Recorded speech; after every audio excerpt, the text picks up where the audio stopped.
ইরানের প্রেসিডেন্ট ইব্রাহিম রাইসির মৃত্যুতে দেশটিতে গভীর শোকের ছায়া নেমে এসেছে। দেশটির ক্ষমতার সর্বোচ্চ পর্যায়ের খুব কাছাকাছি ছিলেন রাইসি। সর্বোচ্চ নেতা আয়াতুল্লাহ আলী খামেনির উত্তরসূরি তিনিই হবেন এমনটাও প্রবলভাবে মনে করা হচ্ছিল। তবে একটি নাটকীয় মোড় সব হিসাব নিকাশি যেন পাল্টে দিল।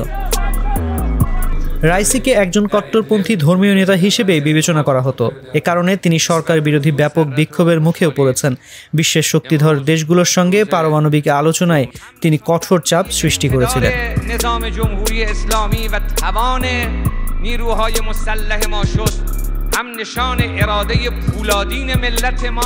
অনেকে মনে করেন তিনি ইরানের সর্বোচ্চ নেতা হিসেবে আয়াতুল্লাহ আলী খামেনির উত্তরসূরি হওয়ার জন্য নিজেকে তৈরি করছিলেন।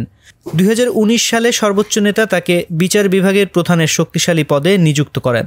বিশেষজ্ঞদের অ্যাসেম্বলির ডেপুটি চেয়ারম্যান হিসেবেও নির্বাচিত হন প্রেসিডেন্ট রাইসি। ইরানে 88 সদস্যের এই বোর্ড দেশটির পরবর্তী সর্বোচ্চ নেতা নির্বাচন করে থাকে। ইরানের কট্টরপন্থী প্রেসিডেন্টের এই করুণ পরিণতিতে সেদেশের নীতি অথবা ইসলামী প্রজাতন্ত্রে কোনো গুরুতর ঝাঁকুনি দিবে তেমনটা মনে করা হচ্ছে না। তবে এই ঘটনা এমন একটা ব্যবস্থাকে পরীক্ষায় ফেলবে যেখানে রক্ষণশীল কট্টরপন্থীরা ক্ষমতার সব ক্ষেত্রেই আধিপত্য বিস্তার করে।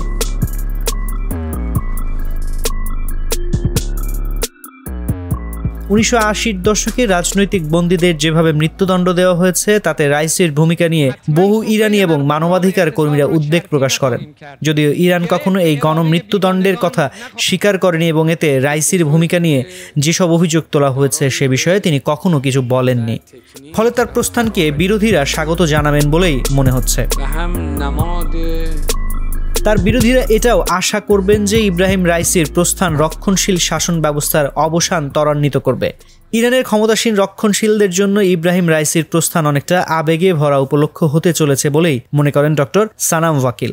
প্রেসিডেন্ট রাইসির মৃত্যুর পর রক্ষণশীলরা যে শাসন চালিয়ে যেতে প্রস্তুত সে বিষয়ে ধারাবাহিকভাবে সংকেত পাঠানোর সুযোগও তৈরি হবে। তেহরান বিশ্ববিদ্যালয়ের অধ্যাপক মোহাম্মদ মারান্দি বলেছেন, কয়েক বছর ধরে পশ্চিমাদের ভাষ্যমতে ইরানের পতন হওয়ার এবং ভেঙে পড়ার কথা ছিল, কিন্তু বাস্তবে তা ঘটেনি এবং আমি ভবিষ্যৎবাণী করছি যে আগামী বছরগুলোতেও এমনটাই থাকবে। ডক্টর ওয়াকিল বলেন, রাইসি একজন সম্ভাব্য উত্তরসূরি ছিলেন, কারণ খামেনি নিজে যখন শীর্ষ নেতা হয়েছিলেন সে সময় তিনিও তুলনামূলকভাবে তরুণ ছিলেন, ভীষণ অনুগত, ব্যবস্থাপনার প্রতি প্রতিশ্রুতিবদ্ধ ছিলেন, যার ব্যাপক পরিচিতিও ছিল। রাইসিও তাই ছিলেন। রাইসির মৃত্যু আনুষ্ঠানিকভাবে নিশ্চিত হওয়ার আগেই আয়াতুল্লাহ আল খামেনি সামাজিক মাধ্যমে এক বিবৃতিতে জানিয়েছিলেন যে ইরানি জনগণের উদ্বিগ্ন হওয়া উচিত নয়, দেশের কার্যক্রমে কোনো বিঘ্ন ঘটবে না। তবে এই মুহূর্তের রাজনৈতিক চ্যালেঞ্জ হলো প্রেসিডেন্ট নির্বাচন আয়োজন করা। ভাইস প্রেসিডেন্ট মোহাম্মদ মুখবেরের কাছে প্রেসিডেন্টের ক্ষমতা হস্তান্তর করা হয়েছে। সংবিধান অনুযায়ী 50 দিনের মধ্যে নতুন প্রেসিডেন্ট নির্বাচন করতে হবে। ইব্রাহিম রাইসির পদমর্যাদারও সুস্পষ্ট কোনো উত্তরসূরি দেখা যাচ্ছে না। বার্লিন ভিত্তিক থিঙ্ক ট্যাঙ্ক SWP'র visiting fellow Hamidreza Aziz বলেন, এই রক্ষণশীল গোষ্ঠীর মধ্যে বিভিন্ন শিবির রয়েছে।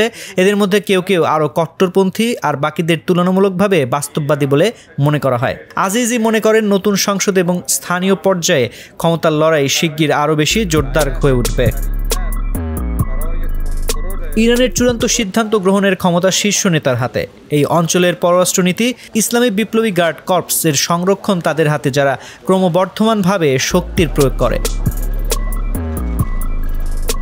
গাজা যুদ্ধ নিয়ে মাসখানেক আগে ইসরায়েলের সঙ্গে নজিরবিহীন সংঘর্ষের বিষয়ে প্রেসিডেন্ট রাইসি কোনো সিদ্ধান্ত নেননি বলে জানা যায়। আঘাতের বদলে আঘাত, এই নীতি অনুসরণ একটা বিপজ্জনক পরিস্থিতি তৈরি করেছে। বিশেষত তেহরানে তীব্র বিপদের আশঙ্কা দেখা দিয়েছে। এর প্রভাব দেখা যায় ব্যবসা বাণিজ্যে। আন্তর্জাতিক নিষেধাজ্ঞার মুখে পড়তে হয়েছে সাধারণ মানুষকে। দেশটিতে 40% বেশি মুদ্রাস্ফীতি বেড়েছে, মুদ্রার দাম কমেছে।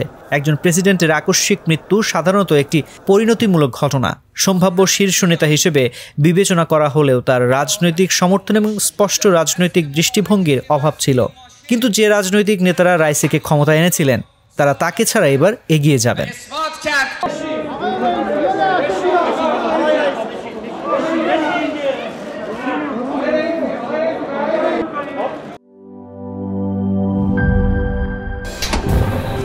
ফাংশনালিটি ও নান্দনিকতার পারফেক্ট কম্বিনেশন, সায়েন্টিফিক নজল ও ব্রাস বার্নার ক্যাপ, 50,000 বার অটো ইগনিশন, 25% পর্যন্ত গ্যাস সাশ্রয়ী, RFL গ্যাস স্টোভ, নিরাপদ ও গ্যাস সাশ্রয়ী।